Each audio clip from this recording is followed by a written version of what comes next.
Welcoming you to a life of awareness, the Presence Project is excited for you to join us for today's podcast with your host, Paul Kersner.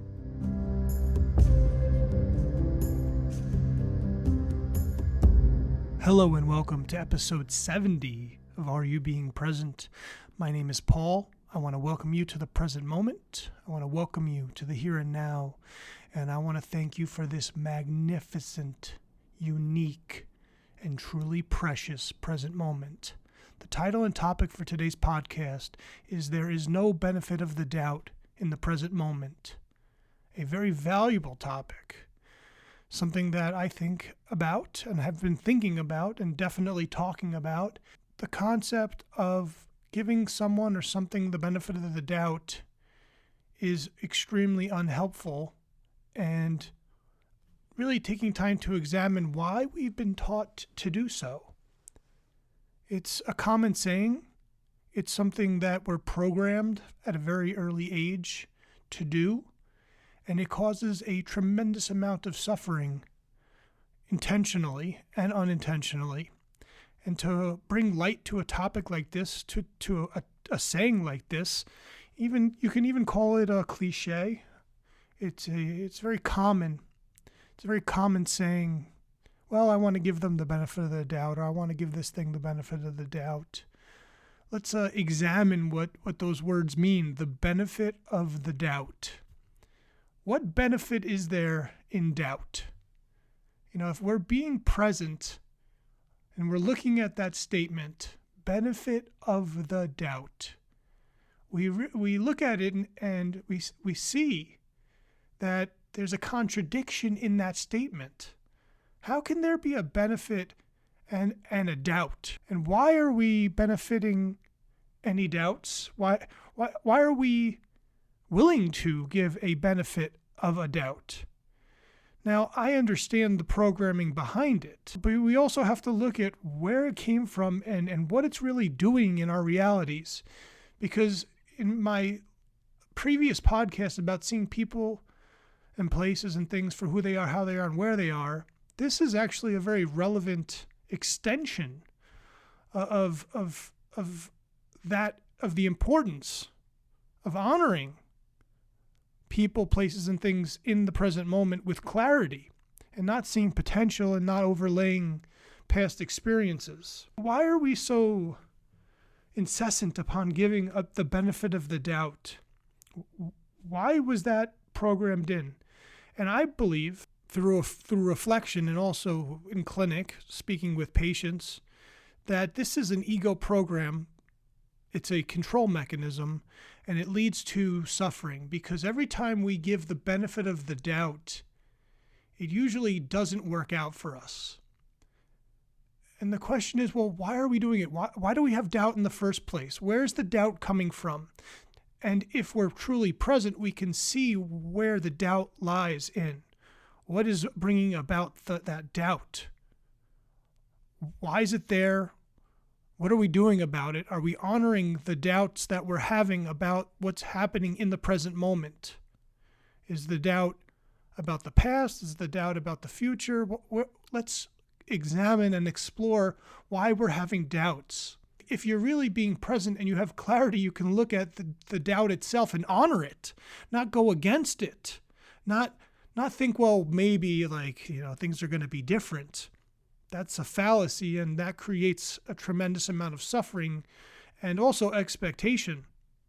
So how can we unfold and examine this statement so that we can unprogram it from our minds and stop allowing our egos to use this tool against us? Because if you're having doubts, you need to sit with that and look at what the doubts are. And if your doubts are valid, which I'm sure most of the time they are valid, but are they valid in the present moment? Are your doubts in relevance to a past experience? Are your doubts about a future experience? Or are your doubts about the here and now? There's no benefit in overlooking a doubt and setting aside a doubt at all. So my suggestion is to first look at why you've been giving the benefit of the doubt to any people, places, and things in your life, and also to stop doing that. Because most of the time, the doubts are there as signs, as reflection points, as red flags, as warnings. And to overlook these doubts will lead to unintended consequences, can lead to collateral damage, can lead to self-inflicted suffering, because you're going to look back after things unfold and there's going to be a layer of regret. Why did I give this person the benefit of the doubt? Why did I overlook a doubt? Doubts are there. They're intuitive hits. There's a knowingness inside of you that's saying, wait a second, there's something wrong here. But the programming that we've been given as children and into this society, into this matrix, is to give the benefit of the doubt. And most of the time, it leads to suffering, self-inflicted suffering. And being present means that we have clarity.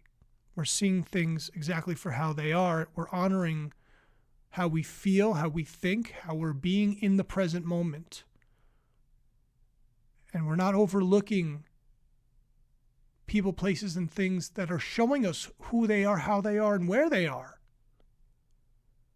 And that's really all you can ask for a person, is to show you their truth. So when someone shows you their truth and you still give them the benefit of the doubt, really what you're doing is you're holding them to a potential and overlooking certain facets of their behavior because you have an expectation that they can do better, that they can be better.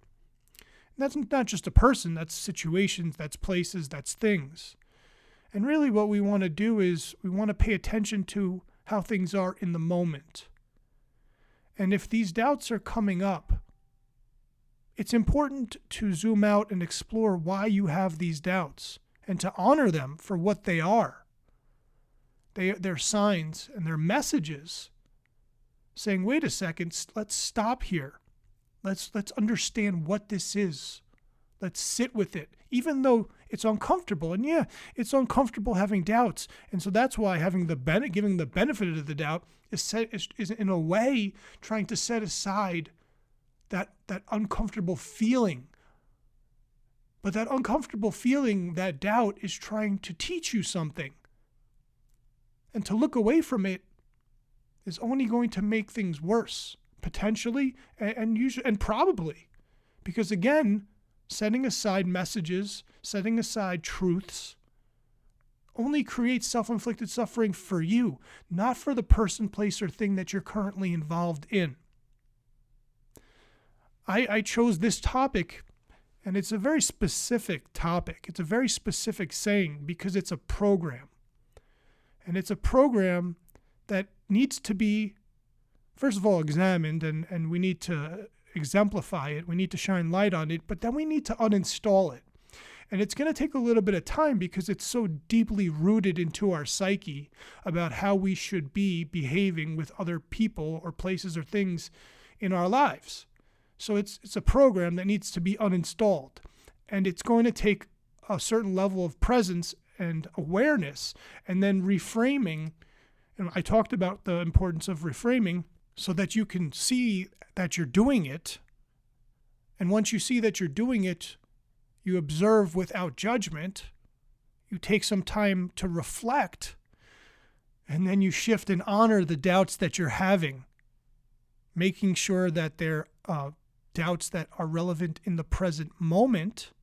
And then you can respond, not react, but respond. If you're feeling doubts and then you're overcome with emotion, you need to pause, or I suggest that you pause until you can make sense of the feelings that you're having and why you're having them.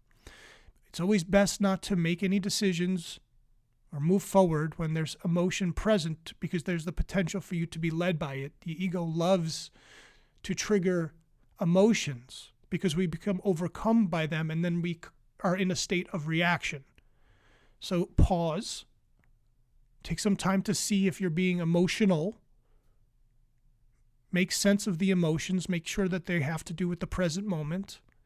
And then you could decide how you want to respond. But please, heed my advice. Take some time to think about this saying, the benefit of the doubt. There is no benefit of the doubt in the present moment. There's no benefit in setting aside your doubts in the present moment. The doubts are there for a reason. And it is up to you to sit with those doubts and reflect upon them. See the importance of them. Understand that they are trying to show you something. Do not turn away from them. Now, if you find that this is difficult, all the more reason to place importance upon uninstalling this program. And it is a program. It is an insidious program. And when we reflect upon it and we see every time that we gave a person, place, or thing the benefit of the doubt, what actually happened, it's a tough thing to reflect upon, but it's vital. Because once you start uninstalling this program, you're going to see that things are going to become a little bit easier. And the doubts, when they show up, you're going to be able to process them and honor them in the present moment with presence. But in the beginning, yes, it'll be a little difficult. That's fine. That shows you that there's some really good work to be done. There's some really wonderful opportunities to shift your perceptions on what this is, on what this means, on what the potential is, so you can stop doing it. I hope that this podcast was informative. And as always, I like to make my podcasts really concise, short and to the point, bite-sized. Because giving the benefit of the doubt is not helping anyone else. It's not helping you at all. It's to your detriment. So I hope after you listen to this podcast, you take some time to reflect and process the information that I shared, and you start reframing, shifting, understanding what those doubts are, examining, and thanking yourself for untwining a program that has created a tremendous amount of suffering for you. And with all that said, I want to thank you sincerely for sharing these present moments, these precious present seconds with me. It has been an honor. It is an honor. Thank you, and have a wonderful day. Thank you for listening to the Are You Being Present podcast, brought to you by the Presence Projects. Remember, you have a choice. Choose to be present.